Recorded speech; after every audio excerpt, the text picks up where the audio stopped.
Hello guys, कैसे हैं आप सभी लोग। आपका स्वागत है हमारे चैनल में। आज हम सीखने वाले हैं 10th क्लास के मैथ के पहले चैप्टर का पहला क्वेश्चन। तो क्वेश्चन कुछ इस प्रकार है, निम्नलिखित संख्याओं को अभाज्य गुणनखंडों के रूप में व्यक्त करें।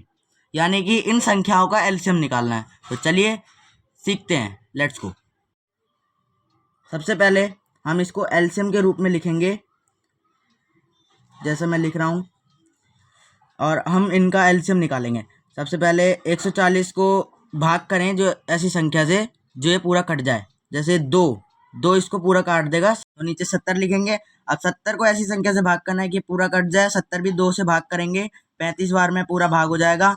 अब 35 आया, 35 2 से भाग होगा नहीं, उससे बड़ी संख्या 5 से भाग हो जाएगा।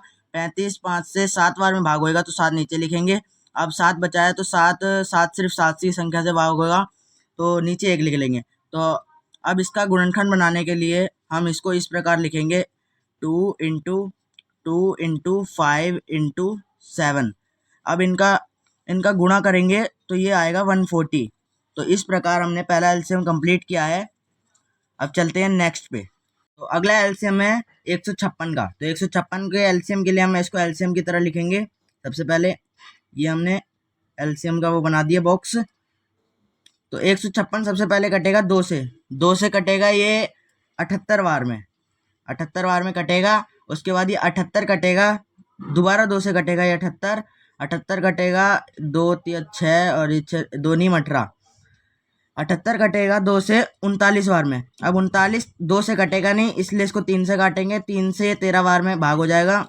अब ये 13 किसी और संख्या से, ये एक अभाज्य संख्या है, इसलिए इसको 13 की संख्या से ही भाग करेंगे, तो नीचे 1 बचेगा। इस तरह से हमारा सेकंड एलसीएम पूरा हुआ। अब इसको एलसीएम की तरह लिखने के लिए सबसे पहले इनके अभाज्य गुणनखंड निकालने के लिए, मतलब ये आप देख रहे हैं, ये इनके अभाज्य गुणनखंड है। इनको इस तरह से लिखा जाएगा, 2 इंटू 2 इंटू 3 इंटू 13। अब इनका हम गुणा करेंगे तो 156 होगा।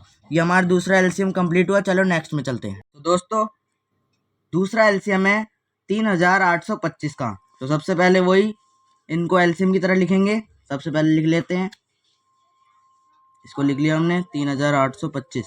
सबसे पहले ये 2 से भाग होगा नहीं, ये भाग होगा 3 से। सबसे छोटी संख्या लिखते हैं पहले, इसलिए लिखेंगे 3 से भाग होएगा ये 1275 बार में। आप करके देख लेना, यही आएगा 1275 बार में भाग होगा। और 1275 भी 2 से भाग नहीं होता है, इसलिए इसको भी 3 से करेंगे। 3 से भाग करेंगे तो यहाँ 425 बार में ये पूरा कट जाएगा। 425 को ना 2 से होगा या ना 3 से होगा, इसलिए इसको 5 से करेंगे। 5 से करेंगे 425 को, ये 85 बार में भाग हो जाएगा। 85 को भी 5 से भाग करेंगे, 5 से भाग करेंगे 17 बार में भाग हो जाएगा। 17 एक अभाज्य संख्या है, इसलिए इसको 17 के पहाड़े से भाग करेंगे तो ये पूरा भाग हो जाएगा। इस तरह से हमारा थर्ड एलसीएम खत्म होता है। अब इसको गुणनखंड की तरह लिखने के लिए सबसे पहले 3 इंटू 3 इंटू 5 इंटू 5 इंटू 7 लिखेंगे। उनका गुणा करेंगे तो आ जाएगा 3825। तो गाइस चलते हैं अपने फोर्थ एलसीएम पे। सबसे पहले ये एलसीएम है 5005 का। तो सबसे पहले इनको उसी तरीके से लिखेंगे एलसीएम की तरह। सबसे पहले लिख ले रहे हैं 5005 लिख लिया। यह 5 के पहाड़े से भाग होगा, 5 के पहाड़े से भाग होगा ये 1000 एक बार में। अब ये 1001 ना 2 से भाग होगा ना 5 से भाग होगा, ये 7 के पहाड़े से भाग होगा पूरा, जो कि 143 बार में होगा। 143 को हम 11 से भाग करेंगे, 13 बार में भाग हो जाएगा। 13 एक अभाज्य संख्या है, इसलिए 13 को 13 से भाग करेंगे तो 1 आ जाएगा। इस तरह से हमारा ये एलसीएम भी खत्म होता है। अब इनको अभाज्य गुणनखंड इनके लिख ले रहे हैं, 5 7 गुणा में 11 गुणा में 13। अब इनका गुणा करेंगे तो ये 5005 आएगा। इस तरह हमारा चौथा एलसीएम खत्म होता है। और गाइस आपको कोई बैकग्राउंड वॉइस आई हो तो उसको इग्नोर करें और आगे चलते हैं अपने एलसीएम पे। तो सबसे पहले इनको अपने एलसीएम की तरह लिख लेंगे, 7429 लिख लिया। अब ये भाग होगा 17 बार से, 17 बार से भाग होगा, उससे छोटी संख्या से भाग नहीं होगा। 17 बार से 437 बार में भाग हो जाएगा। अब 437 को हम भाग करेंगे 19 से, 19 से 23 बार में भाग हो जाएगा। 23 एक अभाज्य संख्या है, इसको 23 से भाग करेंगे 1 आ जाएगा। ये हमारा एलसीएम पूरा हुआ। इसके अभाज्य गुणनखंड लिख ले रहे हैं, 17 इंटू 19 इंटू 23।